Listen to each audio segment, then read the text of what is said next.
खुशियों का खाता। 1 साल की डेटिंग के बाद आखिरकार आज उसकी शादी हो गई थी। अंजलि आज बहुत ज़्यादा खुश थी। उसकी नई जिंदगी की शुरुआत थी आज। शादी की सारी रस्में खत्म हो गई थी और अंत में एक वेडिंग पार्टी ऑर्गेनाइज की गई थी। शादी के कीमती से कीमती तोहफे उन्हें मिले थे, लेकिन माँ ने कुछ अलग ही तोहफा अंजलि को दिया था। माँ ने अंजलि को एक नई बैंक की पासबुक दी और कहा, बेटा, यह सेविंग अकाउंट मैंने तुम्हारे नाम पर खोला है और इसमें 1 लाख जमा कर दिए हैं।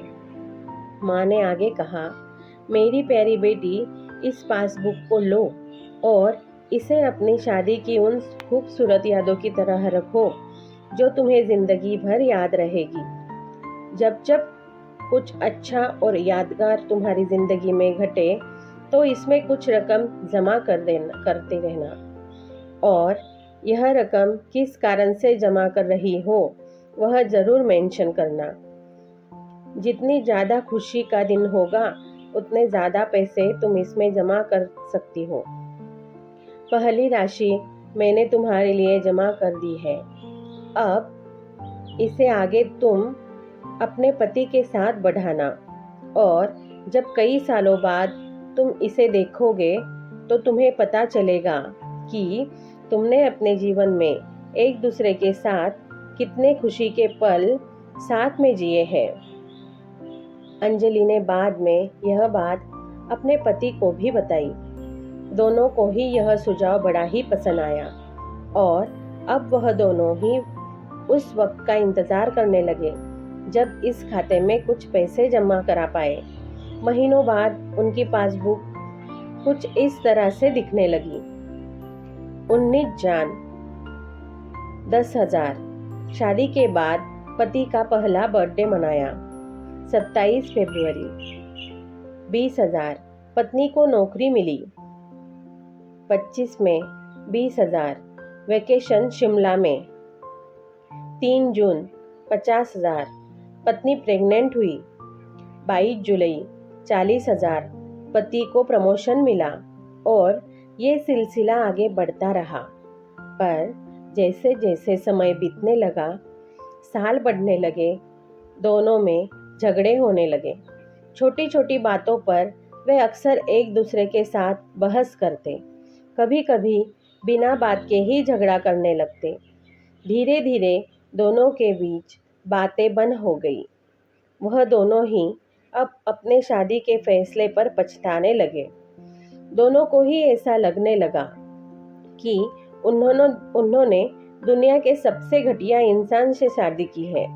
शायद उनके बीच का वह प्यार कहीं गुम हो गया जो पहले था।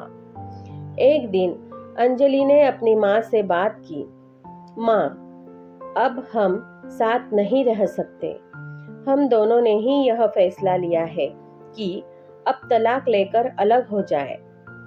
मुझे समझ में नहीं आ रहा है कि मैंने ऐसे इंसान के साथ शादी करने का फैसला कैसे लिया था।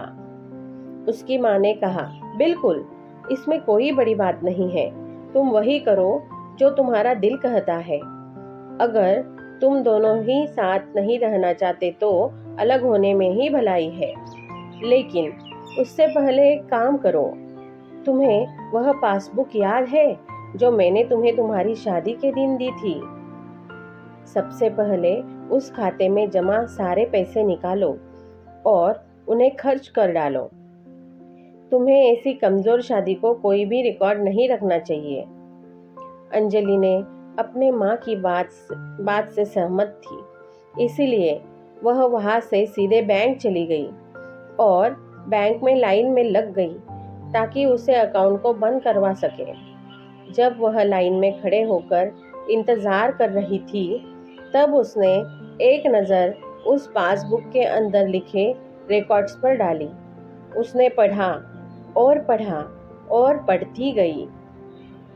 वह सारी खुशियाँ, आनंद के पल जो उसने अपने पति के साथ जिए थे, सब उसकी आंखों के सामने आ गए और उसकी आंखों में आंसू आ गए।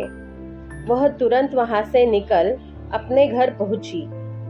अंजलि ने घर पहुंचकर सबसे पहले वह पासबुक अपने पति के हाथों में रखी और बोली कि तलाक लेने से पहले इस खाते में जमा सारे पैसे खर्च कर दो और इस खाते को बंद कर दो। अगले दिन पति बैंक गया और खाता बंद करने के लिए लाइन में लगा।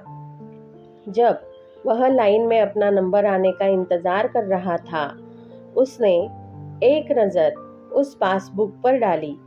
उसने पासबुक के अंदर लिखे रिकॉर्ड्स को पढ़ा और पढ़ते ही गया।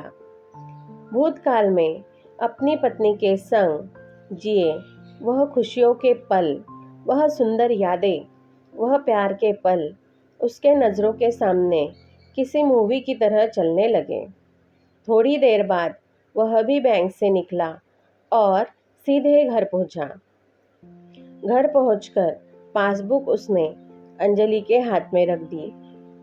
अंजलि ने जब उस पासबुक को खोल कर देखा, उसमें एक नई एंट्री 10 लाख की थी और कारण के रूप में लिखा था, यह वह दिन है जब मुझे यह एहसास हुआ कि मैं तुमसे कितना प्यार करता हूँ और यह भी कि तुमने मेरी जिंदगी में कितनी खुशियाँ लाई है। वह दोनों एक दूसरे के गले लग गए, खूब रोए और उन्होंने उस पासबुक को संभाल कर तिजोरी में रख दी।